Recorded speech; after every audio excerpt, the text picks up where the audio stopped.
الحمد لله والصلاة والسلام على رسول الله أما بعد.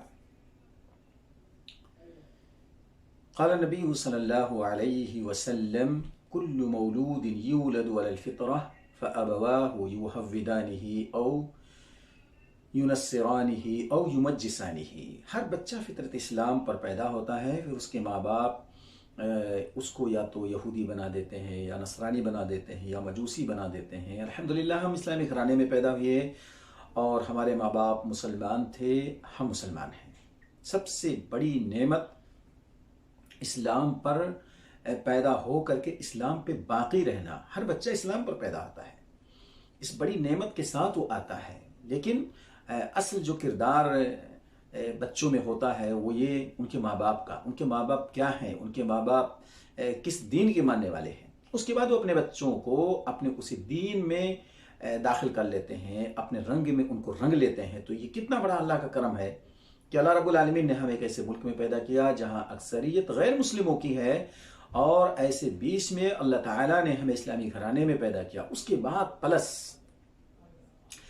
وہ گھر کہ جو کتاب و سنت کے ماننے والے، یعنی ان کے اندر شرک و بدعت کی جو بیماریاں اکثر مسلمانوں کے گھروں میں داخل ہیں، ان بیماریوں سے بھی اللہ تعالیٰ نے ہمیں محفوظ رکھا کہ ہم ایسے گھر میں پیدا ہوئے کہ جو گھرانہ کتاب و سنت کے مطابق عمل کرنے والا، شرک و بدعت سے دور رہنے والا، اور یہ ایسے شرک کے کام جو اگر ہم تھوڑا سا جائزہ لیں اور ملا کر کے دیکھیں تو غیر مسلموں کے پاس جو شرک ہے اس سے ڈینجر شرک ہمارے مسلمان بیشتر ایسے لوگ ہیں کہ جن کے یہاں وہی شرک پایا جاتا ہے جو غیر مسلموں میں پایا جاتا ہے۔